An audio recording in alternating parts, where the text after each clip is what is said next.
Okay, I'm reloaded.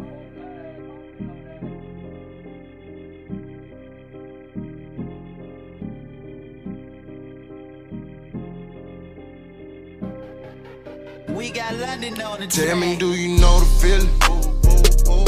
Tell me, do you know the feeling? When you look up and you ain't got no feeling. Oh, me in the Lambo? You look down, Nah. you see them diamonds dripping. Tell me, do you know the feeling? When you look up and you ain't got no feeling. Oh, me in the Hellcat? You look down, you see Yeah. them diamonds dripping. Tell me, do you know the feeling? Tell me, do you know the feeling? Looking up and see no.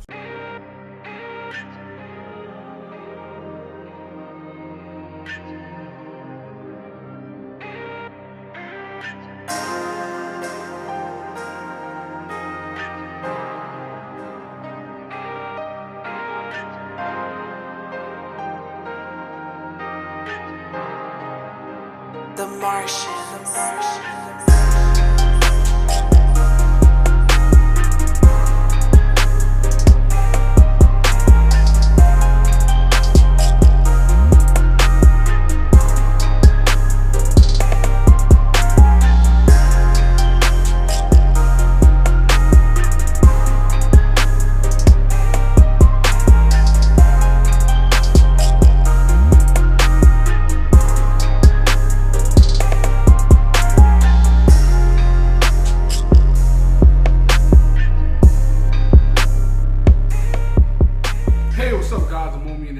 People want to know what I do for a living. Now, before I get into all of that, let me tell you a few things. You know, I was born in 1986. You know, my dad has 38 kids. People are going to be like, oh my God, my dad has 38 kids. He has 20 boys and 18 girls. Now, my mom had 10 kids, all right? So my dad only had 4 kids with my mom. So, you know, my mom was sort of addicted, you know, early on. I blame it on my dad because, he got my mom fairly young and, you know, he was into that lifestyle. So my dad's to blame. No, seriously. Me and my dad have a great relationship. He's a great person. He's always been a great person. He just had that one bad thing. He sold drugs. And, you know, that's where I picked it up early on.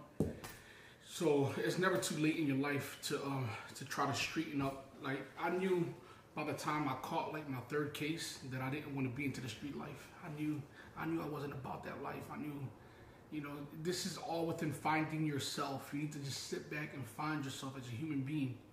And be like, am I built to do 30 years in jail, or am I built to be out here in with human contact? And you know, I'd much rather take human contact. You know, back in the 80s, 90s, early 2000s, being cool was being gangster, and being gangster was being a killer and a savage, and you had to go to jail in order to receive those cool points. And I'm telling you, you don't. You know, being a great person is gangster. That's cool. Being who you are is gangster. That's cool. Taking care of your family is gangster. That's cool.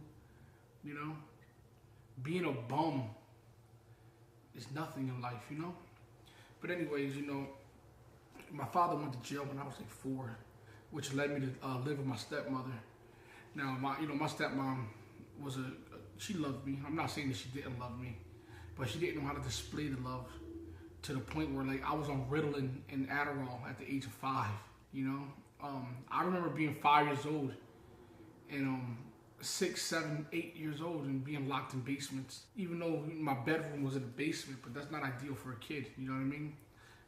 And then had a little lock on the outside of the door to lock me in the fucking basement.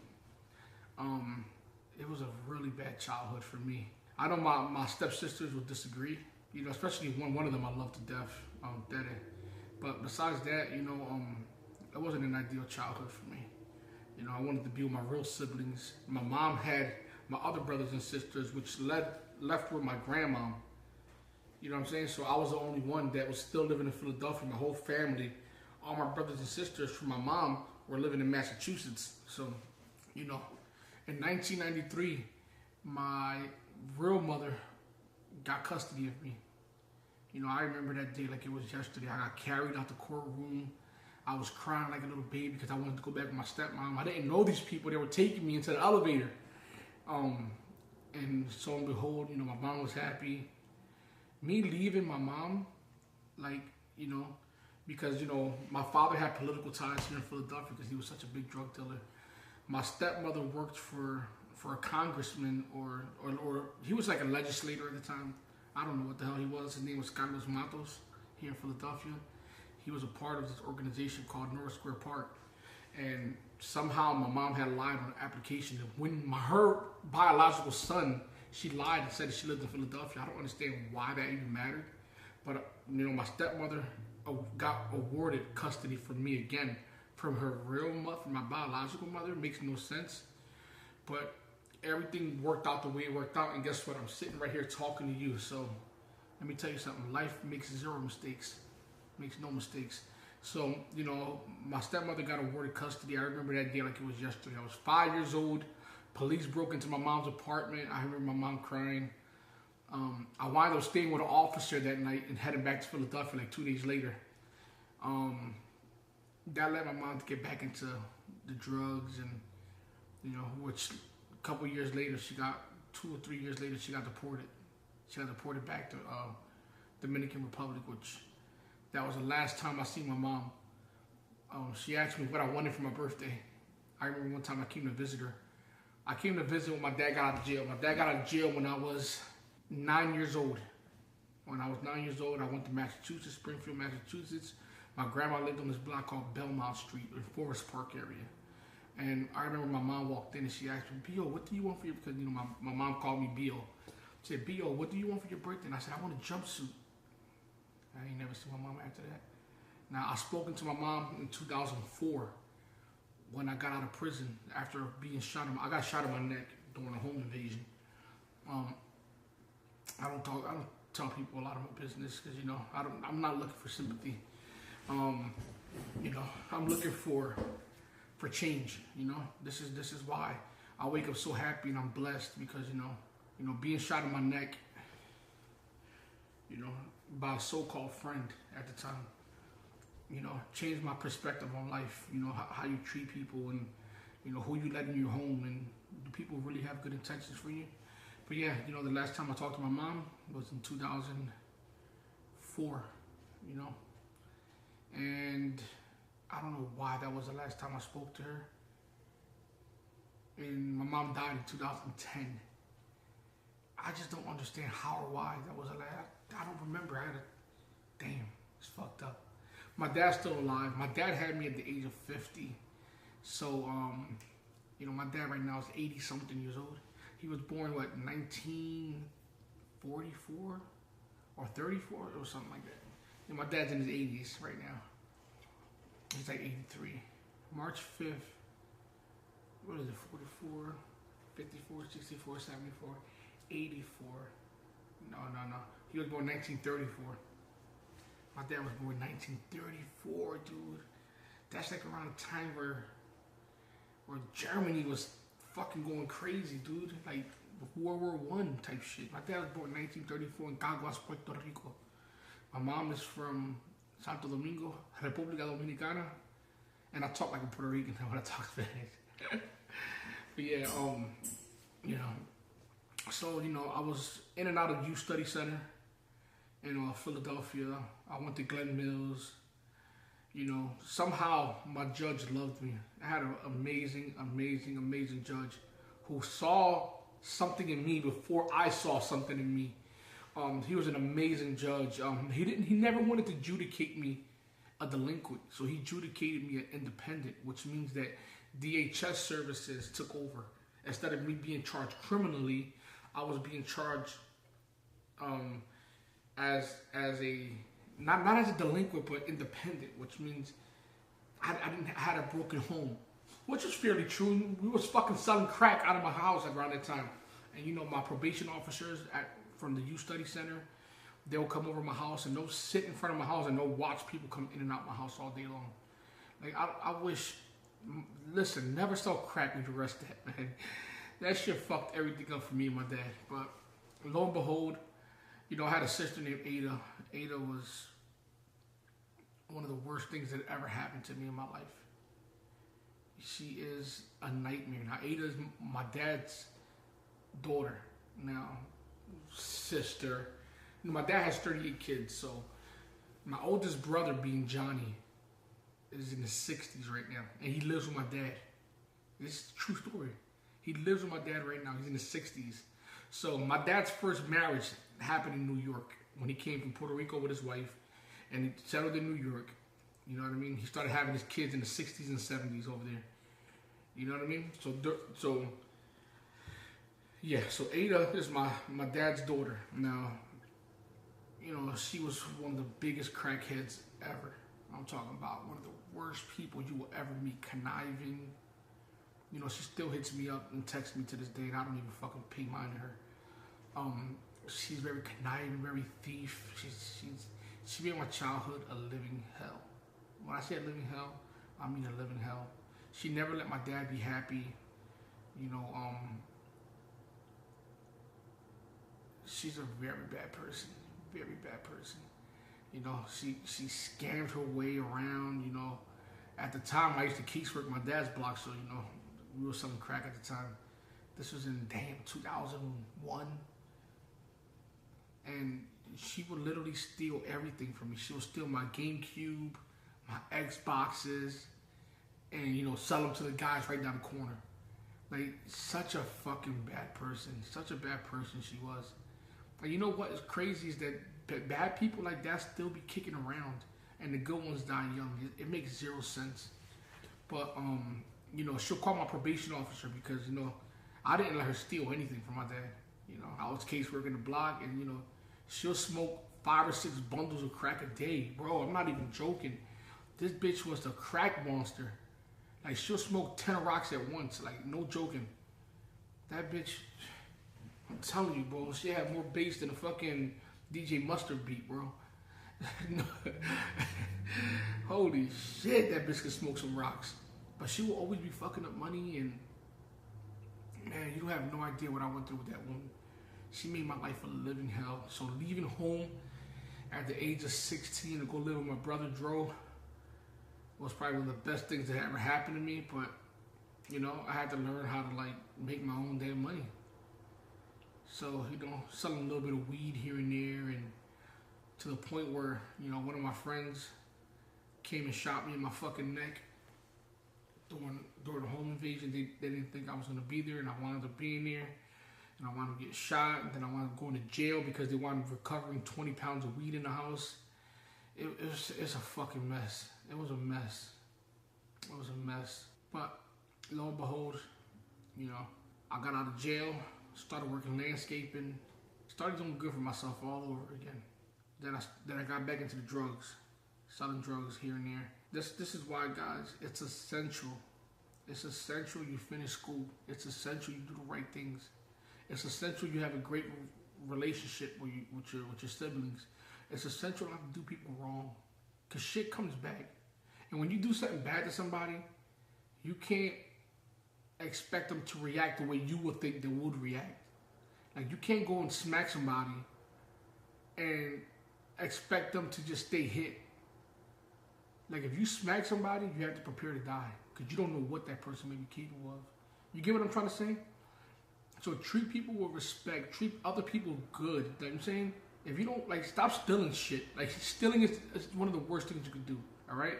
Life will make you pay back every cent with interest. For every bad thing you do, you pay for it ×2. Just believe that, all right? Now, so who am I? So I'm a guy with experience. I'm a guy, you know, who was hurt. I'm a guy who was beat down. I'm a guy who had nothing. You know, I'm a guy who, listen, after I left my dad's, when I tell you me and my brother struggled, you talk about struggle, we used to break into his baby mom's house to eat food. Like, I'm telling you, we had zero. I mean zero. Like, no parents to depend on. And this is the story every day in the inner cities, where there's no one to depend on. This is why I tell you, stop telling people your business, because your friends got friends that don't fuck with you. All right? And when you're not around, guess who's the topic of discussion? You are. You're the topic of discussion. So your friends got friends of people that don't fuck with you. So if someone doesn't benefit your life, where you can't call them and be like, listen, I need a few dollars, I'm jammed. And they always got excuses. That person should be excluded from knowing your business. Keep all your business right here at the center of your heart. Because people are bad. You'll tell somebody your business, and then they'll go back to the friends that don't fuck with you, and they'll make jokes about it. You know what I'm saying? Your life ain't no joke. This is why you need to take all your ideas, write them down, and you figure out, how can I get to this point? How can I execute this? And I'm talking about realistic ideas, not in 1 year get a Lamborghini. You know? How do I fix my credit? Who can I trust? I'm fortunate enough, you know, I'm rich as fuck and I had bad credit until a good friend of mine's in California was like, listen, I'm gonna help you out. Here, I'm gonna attach you to my credit card. I'm gonna trust you enough to do that. That's having good people around. People that know you come with good intentions and good people that'll help you. I had another person here help me. I'm gonna add you to my credit cards. Here, I'm gonna add you to 2 of them. You know what I'm saying? That comes with that type of leverage that I have with them and that type of trust. That takes years of you being loyal to someone. You know what I'm saying? That takes loyalty to do some shit like that. So work on relationships without wanting interest. You know what I'm saying? Don't do something for something in return. That's not organic. That's like going to Instagram and doing, oh, I'll do a follow for a follow. Like, it's not organic. It's not organic at all. Right? That's not the way you get your followers up. Being organic, being the person that you are, that's the best way to live. That's the best way to be. Listen, no one would know what I went through in my life if I didn't sit here and tell you. You know what I'm saying? I'll tell you, I've been through hell. I've been abused. I've been locked in basements. I've been being fed fucking Adderall my whole youth. You know what I'm saying? I was always told that I was Dominican, like it was a bad thing. Oh, you're Dominican. You know, by my whole family's Puerto Rican on my dad's side. You're a dirty ass Dominican. And I was abused. And then the same people now that see me that I came up, now they want something in return. No, it doesn't work that way. I forgive, but I don't forget. Alright? So, you know, I was fortunate enough to be selling DVDs. I don't know how the fuck I got into selling DVDs, but I just did. You know, in 2012, Facebook opened up these groups that allowed you to create like these groups. Now, well, these groups were fucking dope because, you know, I can go on there and buy things, sell things. Craigslist was booming. You know, all these little things were booming where I could just make some fucking money now. You know, I was a pizza delivery guy making $5 an hour. I quit. You know, to the owners of the pizzeria shop gave me a raise to minimum wage, and that was good enough for me at the time. You know, thank you to Mike and thank you to Craig from the Couch Tomato down in Manayunk, 102 Rector Street. I appreciate you guys, and if anybody knows those guys, be sure to tag them in this video because those guys were amazing to me. They did great by me, and I appreciate it for the rest of my life. You know, I was a pizza delivery guy. To being a multimillionaire, all over hard work, dedication, and being loyal to people.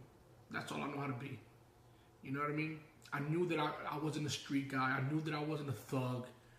I don't live by the street code. I don't give a fuck about it. I don't care about any of that bullshit. All right? All I know how to be is a human being. All right? That's all I know how to do.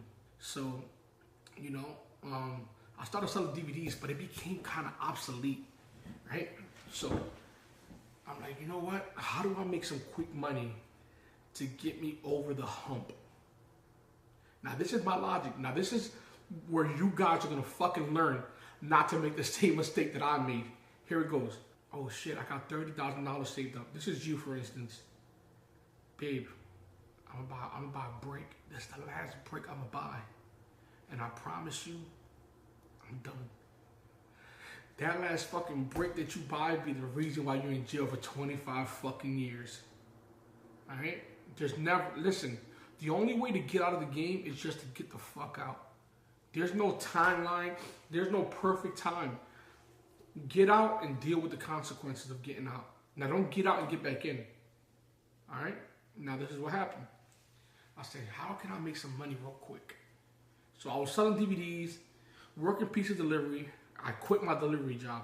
I'm like, I'm going back to selling drugs full time real quick. I'm just gonna make a few $100,000 and I'm gonna quit. Boy, did that work out for me. I wound up getting a house out of it. I wound up buying a house for like 20 grand. It was a rapper in Philly named Cheek Raw. Cheek Raw. Shots from the streets, y'all. Niggas relate to me. I'm from the. You remember that rapper? I don't know. See, everybody ain't from Philadelphia, but he was an underground rapper. He's still dope to this day. Anyway, I wound up buying a house from him for like $22,000 on a block called Hope Street, which is the block that I was living on at the time. And, you know, I was selling a little bit. And what wound up, what wound up happening was, I'm like, all right, I got $30-something thousand saved up. I'm gonna buy all this work. We had this customer from Delaware coming, and I was gonna triple my fucking money real quick. You know, I got all my family and friends that were close to me. Shout out to Big John. No, I'm just joking. You know, we bagged up thousands of bundles, and it was time to make the sale. It was July the 4th, 2014. July the 4th, 2014. I got into a fucking shootout because my friend Gio, he decided to give the guy all the bundles before receiving the money. Now, this is what wound up happening. Now, Gio had all the bundles in a big trash bag, and I was sitting in my 2013 Camaro, looking fresh with the rims. Gio takes the bag out the car and proceeds to walk towards his car. Now, the biggest mistake Gio's ever made. You ready? You ready? He takes a shoe box with duct tape wrapped all around it and leaves them with the stuff. Now, they pull off. Those guys pull off real quick. Gio came, like, here, bro.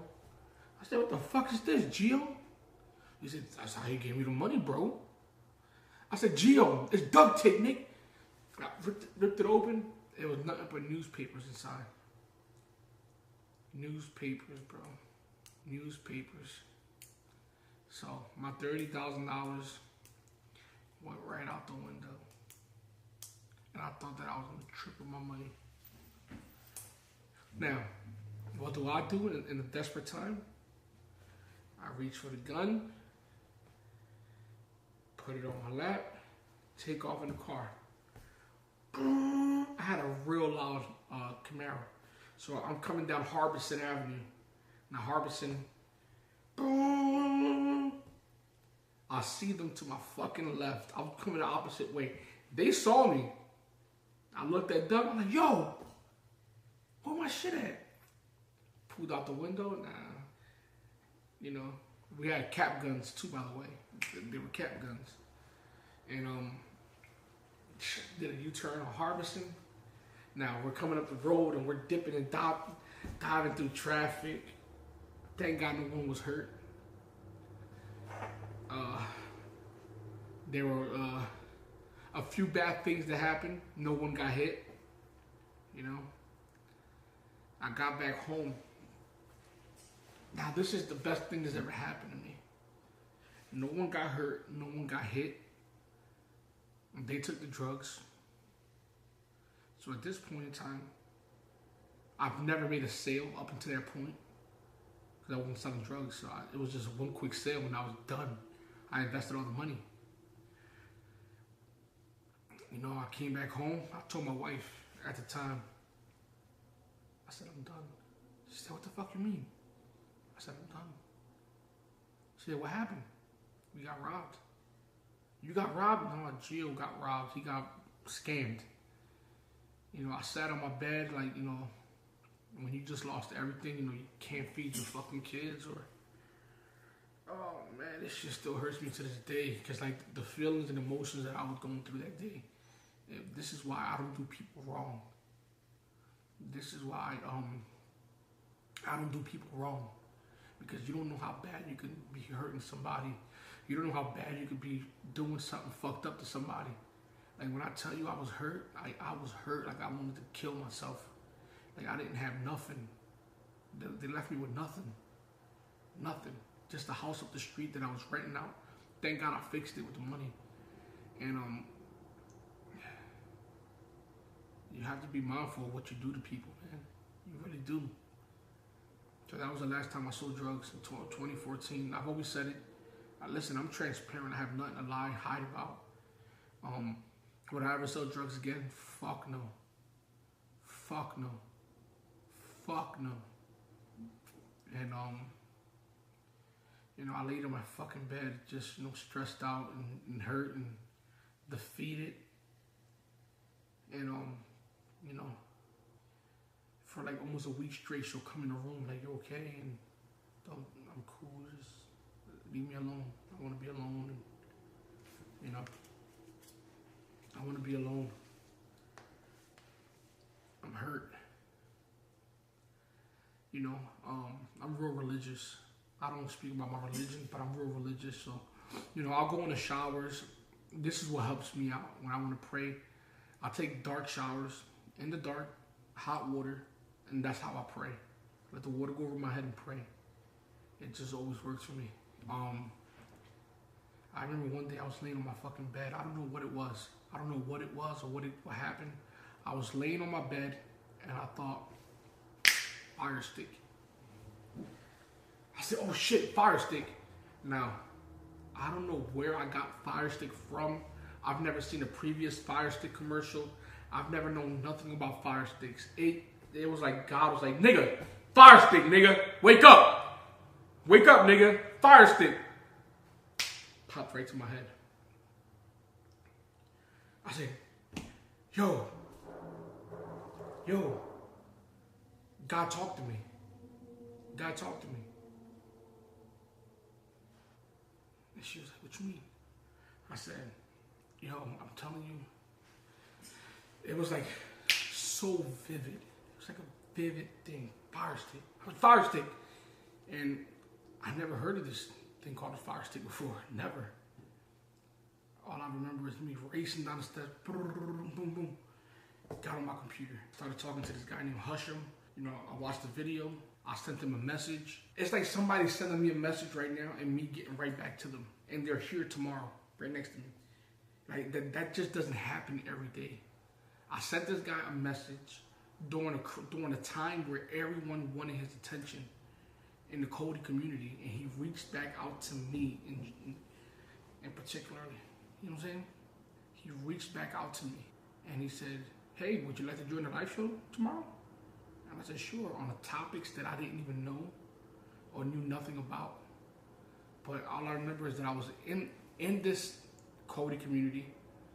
I was a negative person in Cody because I was like a wrestler. There was good guys and there were bad guys. I was the bad guy because that's how I got people's attention. Oh man, fuck all developers. You know, I used to just talk mad trash. It gave me a place in Cody because people now had somebody who rebelled against all the developers, which was me. And it was a very unique time in my life.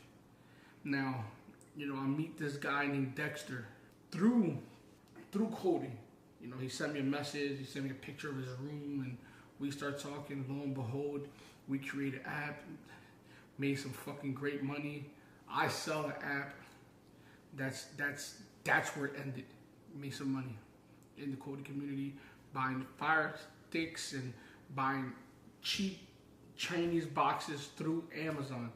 That's why, you know, once I left Cody, I seen a lot of like box sellers that were in Cody getting DMCA takedowns, you know, DirecTV suing them. I'm like, why are they getting sued?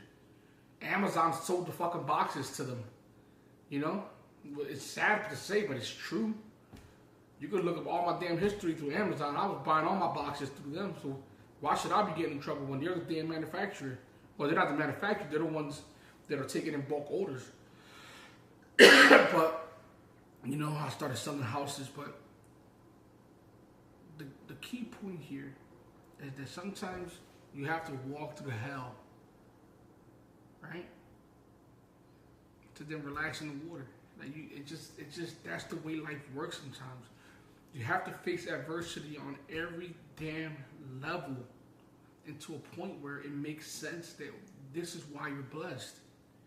You know? Years and years of experience on buying and selling, trading and bartering. Years and years of experience of taking major losses in my life. People stealing from me. People down talking me. People mistreating me. People counting me out. Stepmother locking me in the fucking basement. Years of hurt. Years of anguish. Years of not knowing if I was going to eat tomorrow. Years of that shit piled all together. Years and years and years of that shit piled together. And all that was just a lesson from God that He was going to mold me into the person that I am today. How crazy is that? It's molded me into a great person, an amazing human being. I wake up every day not seeking revenge towards anyone. I wake up every day not wanting problems with no one. I wake up every day with new stories about people talking shit about me, about he said he's gonna kill you, he said, and guess what? God bless them all. I don't give a shit. I don't want no problems with nobody.